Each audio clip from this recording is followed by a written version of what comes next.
Hi everyone, so today I want to talk to you about B12.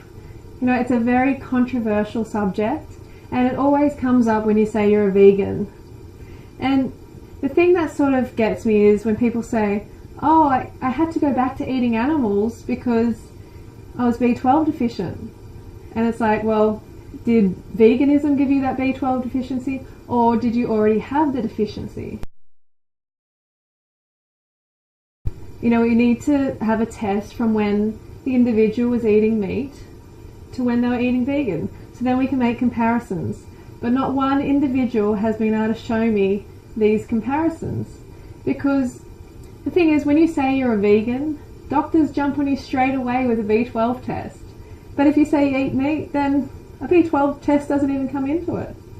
And for this reason, a lot of deficiencies go unnoticed. It has become an epidemic in society.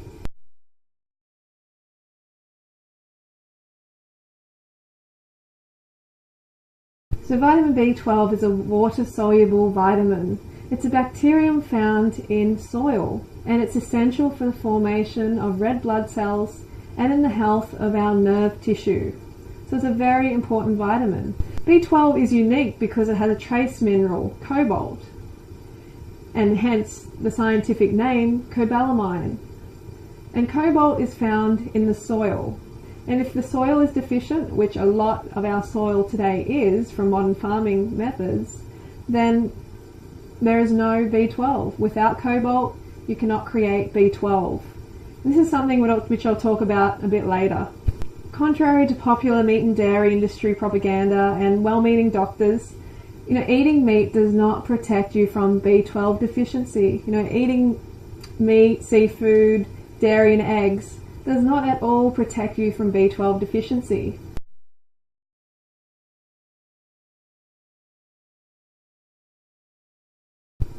The thing is, meat eaters have not been routinely tested like vegans. So all these deficiencies are going on, but they're not being tested for. So this is a really big problem. And just rest assured that you don't need to go back to eating your friends to get B12. This is just, it's a terrible thing that people do because they're fearful, and I understand that.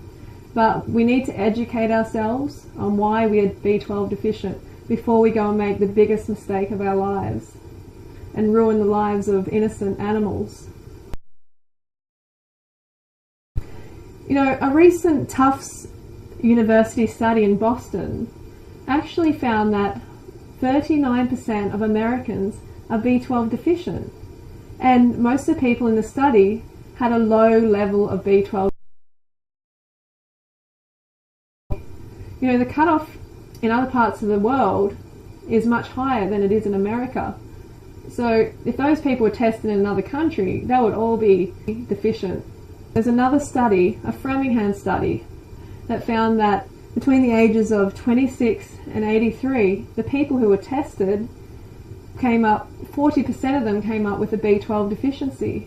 And a deficiency low enough for them to experience neurological symptoms. That's pretty serious. That's something you don't want to ignore. You don't want to be turning into, going crazy and not realizing what the problem is, when all along it's B12 deficiency.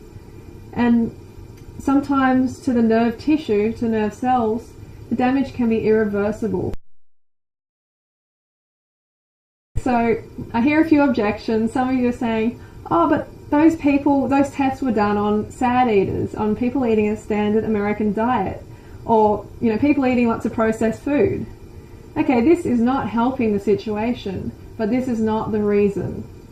If it was the case, then my friends, I have friends who eat raw meat, believe it or not.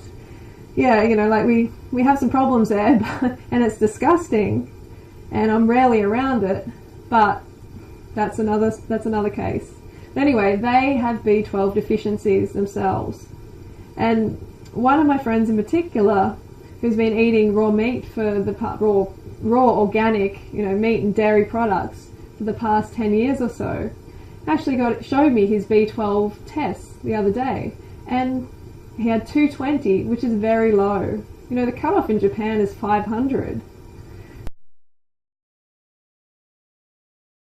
may come as a shock to those of you who go back to eating animals, eating your friends, as a source of B12, is that most people are ingesting enough of the vitamin, but they're actually not absorbing it. Not only that, when you're cooking that heat-sensitive vitamin, you're destroying 80% or more of the vitamin. And this isn't given any attention at all, because just about everybody eats cooked food, right? So that's something to think about. Also the fact that most people have digestive problems from eating such poor diets, like Crohn's, celiac, IBS, they're all very common in this society. And the most common over-the-counter drug is a digestive aid. So that just shows that we are really, really hammering our digestive system. It shows that we should change our diet, basically. But there are other factors which apply to myself, because I'm eating a healthy diet and my digestion is really, really good. Flat stomach, and it's flat all the time. I don't have any bloatedness, I don't have any backup like most people, but that's another video. The thing is, when I was younger, I had a lot of drugs, recreational drugs like ecstasy, cocaine, speed, marijuana. It's all pretty sad, the amount of drugs that I had, and I did a lot of damage to my digestive system. I feel like a lot of that has been reversed, but I don't know how much can be reversed, whether I've done irreversible damage, and that may be your case as well. If you've had prescription drugs for years, that's really going to affect your ability to produce the intrinsic factor, which is vital if you want to absorb B12. There's also the fact that if you've been exposed to nitrous oxide during surgery, say dental or any other surgery, autoimmune disorders like pernicious anemia, there's plenty of things that we need to consider, like taking the contraceptive pill, which I did for 7 years. This is another big depleter of B12 levels, and it also screws with your absorption. It doesn't matter how much is in your meat, dairy, seafood, eggs, whatever. If you don't have the intrinsic factor, then you're not going to be absorbing that B12. So in case you haven't noticed, we live in a sterile environment. We wash and scrub everything to death. And, there's herbicides and fungicides and rodenticides, everything like that thrown around, which also destroys our good bacteria inside our guts. So we're destroying our ability to, create the intrinsic factor and absorb B12. And also, we're not getting it from the fruits and veggies. We're not getting it off the dirt, where we would have pulled it from the earth and got the dirt and the B12 with it. That's another thing. It brings me to the soil factor. If our soil is deficient in cobalt, then B12 cannot come about, because cobalt is vital in the creation of B12.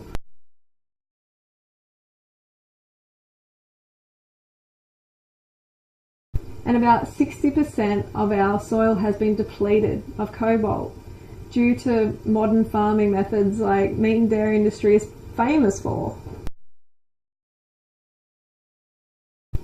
Okay, so accurate testing. This is a really important one, because many doctors aren't trained sufficiently in B12, and the standard B12 test is a serum B12 test, and it is not sufficient to rule out B12 deficiencies. People go and get this test and they're like, oh yeah, I'm fine, and then they go off. But it's actually very, very dangerous. So the tests that are vital to rule out a B12 deficiency are urinary MMA, homocysteine levels. So if your homocysteine level is elevated, then it's likely that you have a B12 deficiency. And also the serum B12. So urinary MMA, serum B12 and homocysteine levels. So these are required to rule out B12 deficiency. There may be a little bit of cost involved, but seriously, if it means that you're going to get healthier, then of course it's worth it. Okay, so that brings me to supplementation. I used to be of the of the thought that, I can't take supplements. They're not pure, they're not natural. And I understand people feeling that way, but it's a purity mentality which can really get you into trouble. If you haven't noticed, we don't live in some fairy tale. We basically live in a toxic environment, and we don't live how we're meant to. So what I do is I do my best in a world that is unhealthy. If that means using supplementation, then I'm all for it. So I take shots. What I initially did was I took 1 shot a day for a week, and then 1 shot a week for a month. And now just 1 shot a month. And the thing with B12 is that if you're deficient in that vitamin, then you won't be metabolizing fat as efficiently. And this is something that a few people notice. If they're deficient in B12, then their fat burning capacity can come up when they get that need filled.